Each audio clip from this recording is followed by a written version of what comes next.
એક બેન એના પાડોશી આગળ ગયા કે કાલે તમારા કૂતરાએ મારી સાસુને બટકું ભર્યું. ઓલા કે ભૂલ થઈ ગઈ, એનો દવાખાનાનો ખર્ચો અમે આપી દેશું, હાલો ને.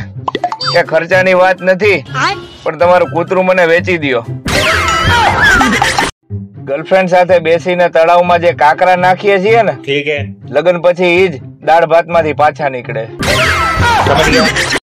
લગ્નમાં બે બાયું એકબીજાની બહુ કાળજી રાખતી હતી. અચ્છા. એક બેહવા ખુરશી લે, ઈ પેલા ઓલી બીજી ખુરશી સાફ કરી દે, અને ઓલી ખુરશી લે ત્યારે ઓલી ખુરશી સાફ કરી દે.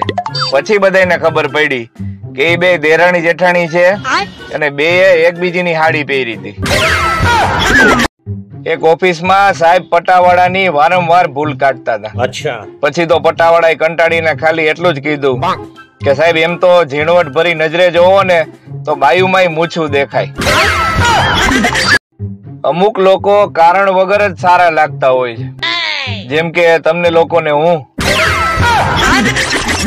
આપણે અહીંયા એક જ છોકરીના 4 નામ હોય છે. અચ્છા. ઇન્સ્ટાગ્રામમાં ક્વીન, ફેસબુકમાં એન્જલ, સ્નેપચેટમાં ક્યુટ પ્રિન્સેસ અને આધાર કાર્ડમાં મંજુબેન.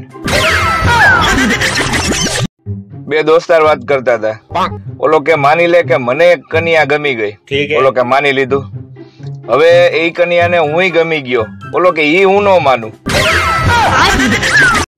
સુંદરતા તનની નહીં મનની હોવી જોઈએ. અચ્છા. એવું કેવા વાળા ફાકાડા છે, એને સાલાવને નાવું નથી. ખબર નહીં આ લોકો રાતના 2 વાગ્યા સુધી કેવી રીતે જાગી લે છે. મને તો 1:45 થાય ત્યાં તો નીંદર આવવા માંડે. આમાં શું છે કે લગ્ન પેલા જે માંડ બોલતી હોય ને, એ લગ્ન પછી માર ફાડ બોલવા માંડે. તમારી પત્નીના મોબાઈલનું રિચાર્જ ક્યારેય પૂરું ન થવા દેતા સાહેબ, કારણ કે નવરું મગજ ઈ શેતાનનું ઘર છે. અમુક કોમ્બિનેશન સારું નોટ લાગે. અચ્છા. જેમ કે તાવ અને શરદી ઈ એક સાથે થાય તો વાંધો નહીં, પણ ઉધરસ અને ઝાડા ઈ વ્યાજબી ન લાગે. આપણે અહીંયા વધારે બોલો તો પાગલ, ઓછું બોલો તો ઘમંડી, કામ પૂરતું બોલો તો મતલબી, નો બોલો તો મોટા માણસ. કરવું હું?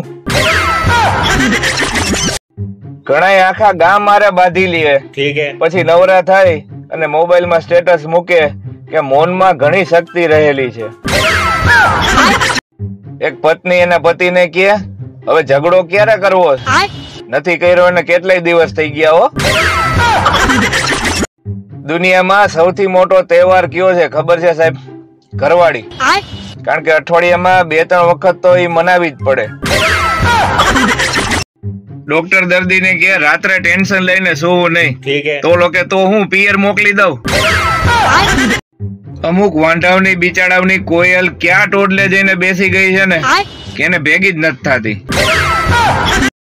તમને ખબર છે કે કુકરમાં 3 કે 4 સીટીની સિસ્ટમ કેમ છે? કારણ કે બાયુ એક જ વારમાં ક્યાં કોઈનું સાંભળે છે. ગણિતમાં XYZ એટલે ગુજરાતીમાં ફલાણું ઢીકણું અને પૂછડું.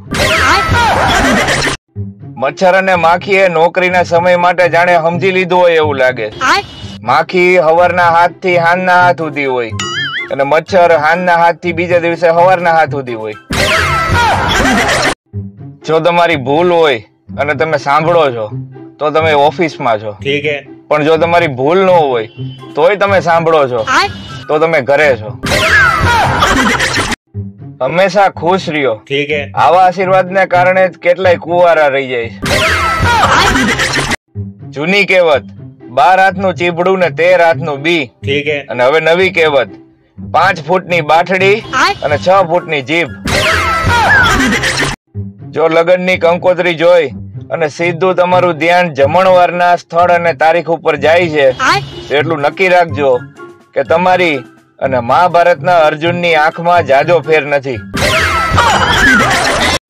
રજાના દિવસે ઘરે બેઠેલો પતિ ઈ પત્નીને ટેમ્પરરી બીજી સાસુ જેવો લાગતો હોય. મહેરબાની કરી અને પત્નીથી ખોટું ન બોલો સાહેબ, કારણ કે એ વાત જ પૂછતી હોય છે જેની એને અગાઉ ખબર હોય. જ્યાં સુધી રડતી છોકરીના નાકમાંથી પરપોટા ચાલુ ન થાય ને ત્યાં સુધી એના રડવા ઉપર વિશ્વાસ ન કરવો સાહેબ. શું કે મિત્રો, મજા આવે છે ને મારી રીલમાં? આમ પણ મારી રીલ આયુર્વેદિક જ હોય છે, તમને કોઈ દી સાઈડ ઇફેક્ટ નહીં થાય.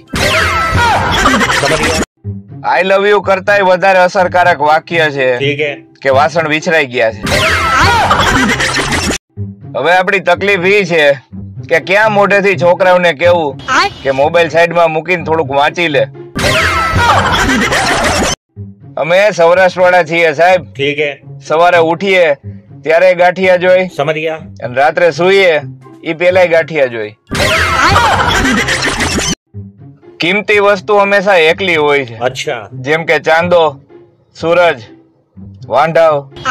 એટલે વાંઢાવ તમે ઉપાધિ ન કરતા, તમે કિંમતી જો બધાય. છોકરી વાળા કે છોકરો શું કરે છે?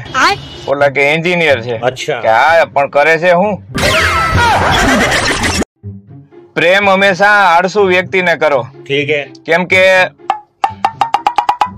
હવે કાલે કહીશ, મને અત્યારે આળસ આવે. આમ જો તમને, હા તમને જ કઉ છું, આખી રાત તડકામાં બેહીને તમને યાદ કરું છું.